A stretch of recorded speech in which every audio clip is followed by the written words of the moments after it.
आल्या तसं हिरकणी म्हणले की एक जोश येईल ना. मुंबईतून आलेल्या माझ्या सर्व जिजाऊंच्या लेकींचं आणि शिवरायांच्या मावळ्यांचं आज गडावर स्वागत आहे. मी थोडा नवीन आहे, समजून घ्या, आवाज लहान आहे, चालेल ना. इतिहासात थोडा अनुभव कमी आहे. तिकडे पहा, जे अफजल खानचं पहिलं अतिक्रमण होतं ते असं होतं. ते दोन बंगले दिसत आहेत ना, असे 27 बंगले बनवले होते आणि 27 बंगल्यातून अफजल खानला आता बाहेर काढलाय. एसीतून बाहेर काढला आणि डायरेक्ट नॉन एसी मध्ये आणून टाकला. म्हणजे अतिक्रमण हटवलं. अफजल खान वधाची माहिती आपण त्या कोपऱ्यावरती जाऊन घेऊया. अफजल खान भेटीचा पाहिला आपण, जरा गडाची माहिती घेऊन परत एकदा अफजल खान कसा मारला गेला त्याची पायऱ्यांपाशी बसून माहिती घेऊया. काळ नदीपर्यंत आपण रायगडला शिवतीर्थ म्हणतो, जिथे आपल्या राजांची समाधी आहे. आणि कोकणातल्या खेड पासून पुण्या बसलेल्या बोहोर पर्यंत हे सगळं जावळीचं खोरं होतं. जावळी म्हणजे काय, ते एक जंगल, खूप मोठं घनदाट जंगल होतं. शिवाय जावळी एक प्रांत होता. मग जावळी असं जंगल घ्यायची शिवरायांची इच्छा का झाली, तर तळ कोकणातून जायचा रस्ता जावळीतून होता. तळ कोकण ताब्यात ठेवायचं म्हटलं तर आपल्या घाटमाथे सगळे ताब्यात राहतायचे आणि समुद्रावरून येणारा माल जो होता यांचा, परकीयांचा, तो आपण जावळीमध्ये बरोबर थांबवू शकतो. ह्यामध्ये जवळपास 17 घाट आहेत. त्यामुळे जावळी खोऱ्यामध्ये 17 घाट आहेत. कारण 3 खासदारांचा मतदारसंघ तेवढा एक जावळीचा मतदारसंघ. म्हणजे मोठे घाट तुम्ही रघुवीर घाट म्हटलात, आपल्या आंबेनळी घाट, रडथोंडीचा घाट, पार घाट, निसनीचा घाट, ते वरण घाट वगैरे सगळं जावळीमध्ये झालं. कारण पुण्याकडे जायचं तर वरण घाटाने जाणार ना ते, किंवा मडी घाटातून. मग शिवरायांनी जावळीच्या मोहऱ्यांना काय समजवलं की आपण सगळे एक आहोत, आपण सगळे एक बनू, स्वराज्य घडू. स्वराज्य म्हणजे काय, सर्वांचं राज्य. आणि मावळा म्हणजे काय, तर मिळवला. मिळवला म्हणजे मावळा. मावळ्यामध्ये जात नाही, धर्म नाही. मावळी, गवळी, धनगर, माळी, महार, मराठा, मुस्लिम, कोळी, लोहार, सुतार, कुंभार, बेलदार, वाणी, शिंपी, न्हावी, तेली, माळी, साळी, वंजारी, भंडारी. शिवराय स्वतः कुळंबी होते. कुळंबी आणि मराठ्यांमध्ये फरक नाही.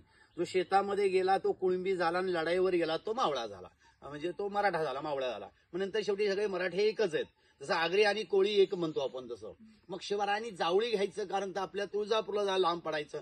तुम्हीच विचार करा, आपल्या इथून जर तुळजापुरात जायचं म्हणलं किती लांब होतंय. पण जायचा याचा त्रास होत नाही. जायचं, देवाला जायचा त्रास झाला चालेल, पण परकीय सत्ता आपल्यावर हल्ले करायचे, आपल्यावर हल्ले करून आपल्या माता भगिनी लुटल्या जायच्या किंवा टॅक्स वसूल करायचा. मग माझ्याच राज्यात माझ्याच माता भगिनीवर अत्याचार होत आहेत, माझ्याच राज्यामध्ये माझ्याच माणसांना टॅक्स द्यायला लागतोय. त्यापेक्षा शिवरायांनी मध्ये जावळी स्थळ ताब्यात घ्या. कारण विजापूरवाल्यांचा बालेकिल्ला म्हणजे जावळी, विजापूर बालेकिल्ला म्हणजे जावळी. बालेकिल्ला ताब्यात राहिला की विजापूर ताब्यात राहिलं. म्हणून जावळीच्या मोहऱ्यांना समजवलं की आपण एक झालो, एक बनू, स्वराज्य घडू. स्वराज्यात तुम्हाला मी राजे बनवतो.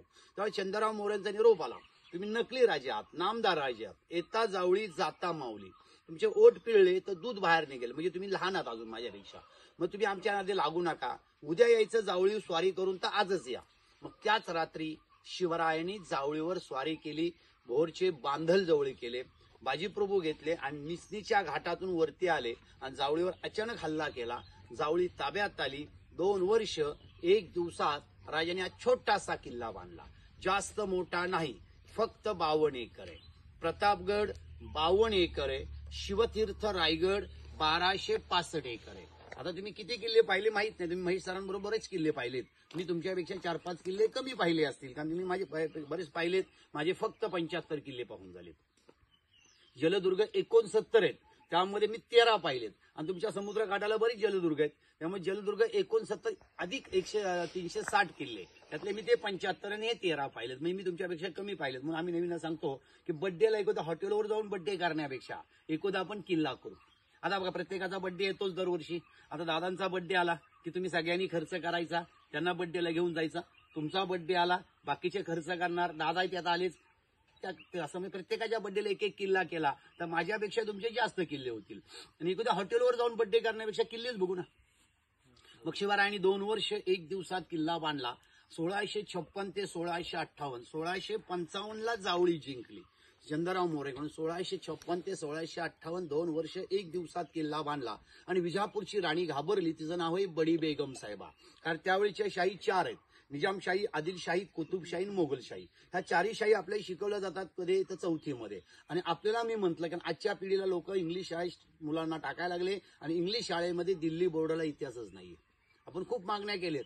आता तर मी मुख्यमंत्री साहेबांना पत्र पाठवलं, परत आपल्या माजी मुख्यमंत्र्यांना आपण त्यावेळी जाऊन भेटलो आता अमित शहाना काल रायगडला निवेदन दिलंय की बाबा इतिहास दिल्ली बोर्डाला सुद्धा महाराष्ट्रात शिकवत असतील तर माझ्या महाराष्ट्रातल्या शिवरायांचा इतिहास शिकवा, त्याच्यामध्ये पुस्तकांमध्ये घ्या. का तर नुसता निजामशाही आदिलशाही नकोय आम्हाला, आमच्या शिवरायांचा इतिहास पाहिजे. मग बडी बेगम घाबरली कारण शिवरायांनी जावळी घेतली. बडी बेगम म्हणते आमच्याकडे माणसं आहेत, पैसे आहेत, हत्ती आहेत सगळे. पण काल परवा शिवाजीने बंड पुकारला. बंड म्हणजे आपण स्वराज्य म्हणतो, ते लोक बंड म्हणायचे. शिवाजीराजांनी बंड पुकारला. त्या शिवाजींकडे असं काय तर पैसे, माणसं, हत्ती नव्हतं. तर सगळ्यात प्रथम या माझ्या माता भगिनींचा आशीर्वाद होता, तुमच्यासारख्या मावळ्यांची जिद्द होती. राजांच्या राज्यात कुठेही स्त्रियांवर अत्याचार घडले नव्हते. एकच घडला होता, तेव्हा राजे 10 वर्षाचे होते आणि बाबाजी येसाजी पाटलांनी गावच्या महिलेवर अत्याचार केला होता. त्यावेळी शिवरायांनी त्या पाटलाचे दोन्ही हात, दोन्ही पाय कलम करून त्याला चौरंग केला. मग माझ्या माता भगिनींना वाटू लागलं की माझा कोणतरी पोशिंदा झाला तयार. पोशिंदा म्हणजे माझा स्वराज्याचं रक्षण करणारा, माझ्या माता भगिनीचं रक्षण करणारा शिवराय तयार झाले. मग बडी बेगम खवळली, हातातल्या बांगड्या काढल्या, तबकात फेकल्या. एक तर बांगड्या भरा, नाहीतर शिवरायांना मारा. आता बडी बेगम म्हणजे का तर आदिलशाह हजारेने मेला होता म्हणून अली आदिलशाह राज्य चालवत होता, म्हणून बडी बेगम त्याची आई होती. मग बडी बेगम खवळली, हातातल्या बांगड्या काढल्या, तबकात फेकल्या.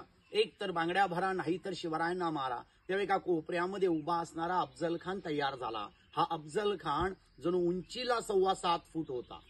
जेवायला बसला, बोकड खायचा. इथे जर मला शिवरायचे मावळे दिसत आहेत, इथे जर मला जिजाऊंच्या लेकी दिसत आहेत, पण नाश्त्याला मगाशी पोहे संपणार, पोहेच होते ना, मिसळ पाव संपेना. अफजल खान तर बोकड खायचा.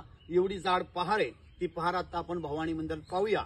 गडा कुठेही पार बघायला मिळत नाही, तेवढी एकमेव प्रतापगडला पार मिळते. कशी राहिली आपल्या अजून सांगता येत नाही. शिवकालीन पार फक्त प्रतापगडला आहे. त्या पहारेला तो सहज गाठ मारायचा, तांब्याचा कालोरा बनवायचा. या खानाला बायका किती होत्या इतिहासात नोंद आहे. 64 वाईफ होत्या आणि 43 मुलं. म्हणून आपल्याकडे म्हणतात छोटं कुटुंब सुखी कुटुंब. बिचारा खूप लकी होता, तर अफजल खानला 64 बायका होत्या म्हणून तो लकी नव्हता. तो लकी होता 43 मुलं सांभाळायचा. आज पहा ना, आमच्यातला मुलगा मुलगी ट्रिपला निघाली तर बिचारा आई बाबांना एवढे त्रास देत आहेत. आज आपण निघालं ते नियोजन झालं तरी 15 दिवस गेले. कारण महेश सरांचे माझ्या जवळपास 15 दिवसापासून फोन चालू आहेत की हे आमचे घरातले येतात, माझे सगळे आपले शिष्य आहेत. मग स्वराज्य संपवायला अफजल खान निघालाय, त्याला 2 महिने गेले.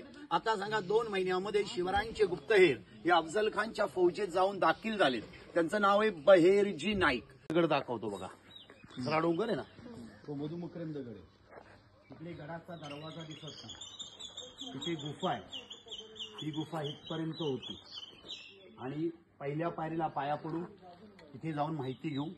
तिथे आपल्या माहितीला कमीत कमी 20 ते 25 मिनिटं जातील. शिवकालीन पायवाट इथे बघा, बघून घ्या.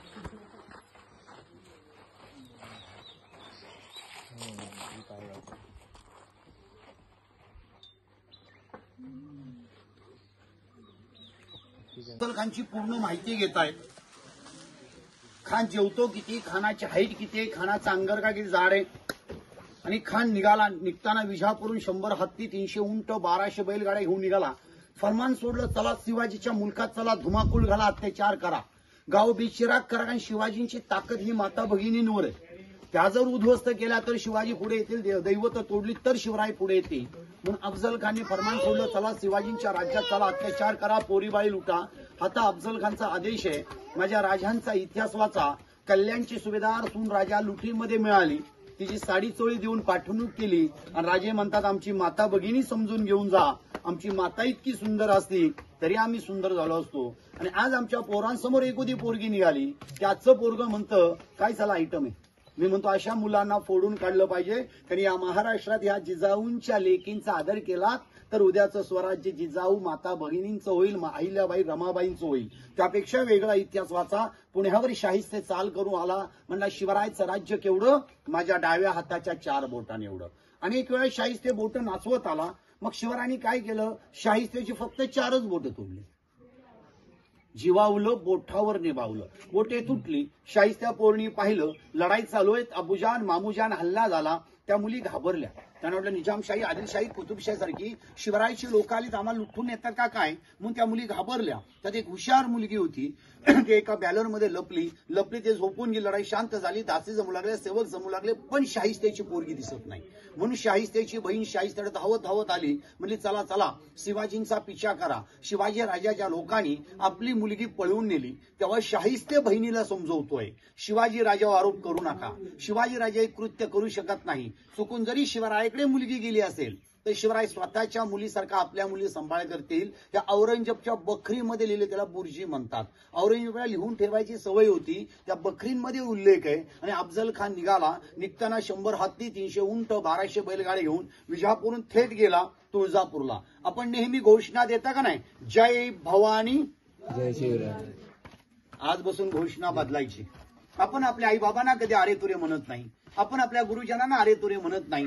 अखंड हिंदुस्थानचं दैवत छत्रपती शिवाजी राजांना शिवाजी का म्हणायचं, म्हणून आपण एक घोषणेमध्ये बदल केला, जय भवानी जय शिवराय.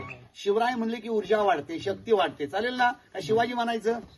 चला आता घोषणा देऊ, जय भवानी जय शिवराय. शिवराय म्हणल्या ऊर्जा वाढली. अफजल खानने ऐकलं भवानी म्हणजे काय, तर ताकद आहे, भवानी म्हणजे शक्ती आहे, मग ती भवानीच तोडा ना.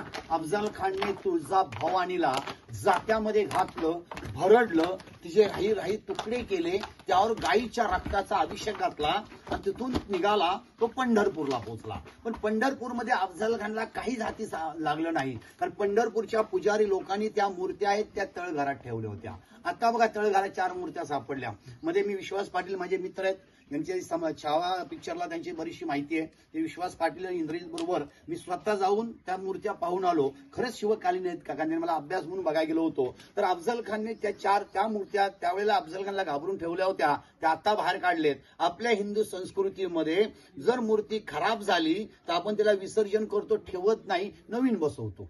बरोबर का नाही, का ठेवतो आपण. अफजल खानला आणि पंढरपूरमध्ये एवढी मोठी चंद्रबाग आहे, ते विसर्जन करता आली असती. अफजल खानला घाबरून ठेवल्या. मग अफजल खान तिथून कुठून निघाला, पंढरपूर, शिखर शिंगणापूर, दहीवडी, खटाव, मान मार्गे वाईत आला. खान जेव्हा वाईत आला तेव्हा राजे कुठे होते, राजे होते राजगडला. राजगड आपण पाहिलेला आहे पुणे जिल्ह्यामध्ये, रायगड हा रायगड जिल्ह्यामध्ये. मग अफजल खान राजगडला जाऊन काय घेणार, राहिरेश्वर, रोहिडेश्वर, केंजळगड, तोरणा, पुरंदर, सुपखोर, बोहरखोर, जावळीखोर, जांभूळखोर, हिरडोसखोर, वाईखोर, मग राजगड घेणार. म्हणजे अफजल खान एवढा परिसर जिंकणार. म्हणून राजांनी विचार केला आणि राजांनी अशी जागा निवडली की आपण अफजल खान आपल्या तावडीत आला पाहिजे. ती जागा म्हणजे प्रतापगड. मग प्रतापगडच का, प्रतापगड 1656ला बांधलेला पहिला किल्ला, म्हणजे नुकताच बांधलेला किल्ला आहे. 59ला अफजल खानचा वध केला, म्हणजे 2 वर्ष अगोदर किल्ला बांधला. या गडाच्या 4 बाजूनी जंगल आहे, 4 बाजू नद्या आहेत. वाईमध्ये कृष्णा नदी आहे, महाबळेश्वरला वेणा नदी आहे, महाबळेश्वर घाट उतरून आला कोयना नदी. आज आपण सकाळी मुंबईकडून येताना पोलादपूर मार्गे आलात, येताना तुम्हाला सावित्री नदी भेटली. आणि तुम्हाला ऐकून माहितीये सावित्रीचा ब्रिज ढासळला होता आणि अनेक गाड्या वाहून गेल्या होत्या मधल्या काळात 2021ला. म्हणजे सावित्री नदी, शिवतीर्थ रायगडकडे काळ नदी, खेडकडे जगबुडी, त्यात घोडवणी, काळ, भैरी अशा अनेक छोट्या मोठ्या नद्या आहेत, वडे. त्यानंतर अफजल खान म्हणजे हा जंगलात झाला तर परत जाऊ शकत नाही, कारण हा जंगल यायचं म्हणल्यावर 2 वर्षाची शिदोरी बरोबर घ्यायची. शिदोरी म्हणजे जेवण, आणि मग जंगलात यायचं. म्हणून राजांनी प्रतापगड निवडला. सगळा विचार करून खान वाईत आला. खान तेव्हा राजे राजगडला होते, राजांनी राजगड सोडला, राजांनी प्रतापगड गाठला. कारण अफजल खान रायरेश्वर, रोहिडेश्वर, केंजळगड असं सगळं घेत मग तो पुण्याकडे निघेल. पुण्याकडून शिवनेरीकडे निघाला, म्हणजे तो हा पट्टा घेणार नाही. मग शिवाजी राजांनी विचार केला की असं कुठलंच नाही इकडे, काय इकडे काहीच नाही, फक्त मकरंदगड आहे आणि त्याचं काम चालू आहे. आणि हा जंगल आहे, घाट मातेत, वाईचा पसरणीचा घाट, रडतोंडीचा घाट, पार घाट, निस्तीचा घाट, मधल्या पट्ट्यामध्ये आपण त्याला मारू शकतो. म्हणून शिवरायांनी प्रतापगड निवडला. खान कुणाचं ऐकतोय शोधा, त्याचं नाव आहे कृष्णाजी विठ्ठलपंत कुलकर्णी. कृष्णाजी भास्कर नव्हे, कृष्णाजी भास्कर म्हणजे कोण, तर वेड्यात वीर दौडले एक 7, जे प्रतापराव गुजारामबरोबर होते ते कृष्णाजी भास्कर. आता कुलकर्णी म्हणजे काय, सगळेच कुलकर्णी गद्दार नव्हते. स्वराज्यात कुलकर्णी कितीतरी होते. शिवरायांचे 180 पत्र स्वराज्यातल्या कुलकर्णी नाहीत. कुलकर्णी म्हणजे किताब. आणि आपल्याला स्वराज्याला सुरुवात झाली होती शिवरायांना, मारडी शिवरायांचे चुलत चुलते बंबाजी भोसले आले होते अफजल खान बाजूनी. ते शिवरायांकडे म्हणजे अफजल खान बाजून भोसले होते, आपलेच लोक होते. कारण स्वराज्याला सुरुवात होती म्हणून जास्त लोक अफजल खानकडे आपले होते. मग अफजल खान कुणाच ऐकतोय? कुलकर्णीचा. कुलकर्णी सांगितलं आम्ही इतके घाबरलोय आम्ही कुठल्याही क्षणी अफजल खानला शरण जाऊ. फक्त अडचण अशी आहे आम्ही वाईपर्यंत येऊ शकत नाही.